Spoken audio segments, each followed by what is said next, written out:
why hasn't Antifa been labeled a terror organization yet? Why aren't we going after people for terror? Is this not terror, what they're trying to do?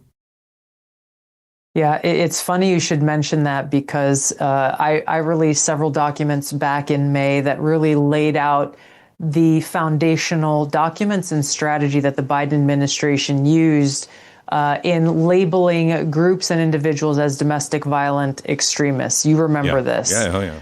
And, it was like, hey, if parents are angry that or worried that their kids may get the COVID vaccine at school without their approval, they may be a potential domestic violent extremist. We had the radical traditionalist Catholics, the then FBI under Obama. I mean, these are examples of what they did. But what was also interesting was how they diminished Antifa under the Biden administration, downplaying the threat that they posed, again, to the safety and security of our communities. The thing that really you really touched on and pointed to that doesn't get focused on often enough is the ideology that's driving these groups who do pose a direct threat to the fabric of our country and to the safety and security of the American people. I mean, they don't seem to be afraid of anything. They've never really paid a price. Nobody even names them and really says what they are and what they're doing. I talked to a guy who used to be in kind of the world you live in now. And I said, can we even win this fight without naming it? And he said, we can, but not the way we're fighting. He said, they fight day and night. We fight sometimes during the day. We have to be nighttime fighters as well. I didn't want to ask him exactly what he meant by that. But would you agree with that? I do. I think being very vigilant and being very clear-eyed about, again, the ideology that's driving a lot of these people who are here within our country, who are directly working against, again, the Constitution, the founding principles of our country, and really the American way of life.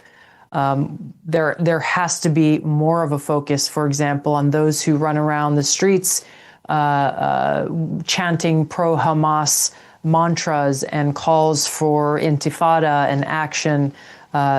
There's those who are disturbing the peace. Okay, sure. But again, it's the ideology that's driving these individuals that is quite dangerous. One last question, kind of going back to what we were talking about, as we're talking about these extremists. I see people, the CEO of United Healthcare was shot. Everybody, 40% of you think that was great.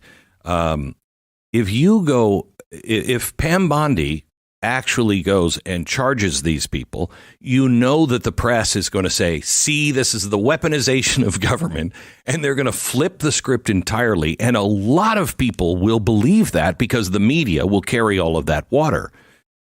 How concerned are we about the reaction of the left on the streets with every move that Donald Trump makes, every move like this? Does that play a role? Should it play a role in how we proceed? We have to stand strong for the truth. We have to stand strong for justice and the Constitution and for freedom.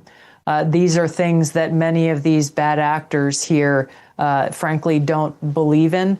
The mainstream media will do what they do. I think there is a positive here, and that fewer and fewer people actually read the mainstream media. Fewer people actually believe in them. I just saw CNN and MSNBC's viewership numbers from the last week, absolutely abysmal.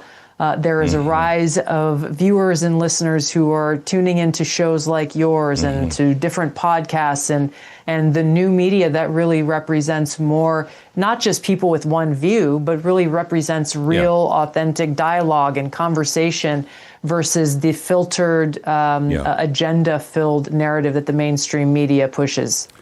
Tulsi, I'm glad we're friends. I'm glad I know you. I'm glad I live at a time where someone like you can serve. The fact that you were a Democrat, that you switched when you did, and that you have always approached everything that I've ever seen you in with the same attitude that you approached your oath for service to the military. And that gives me hope. So thank you for everything you've done.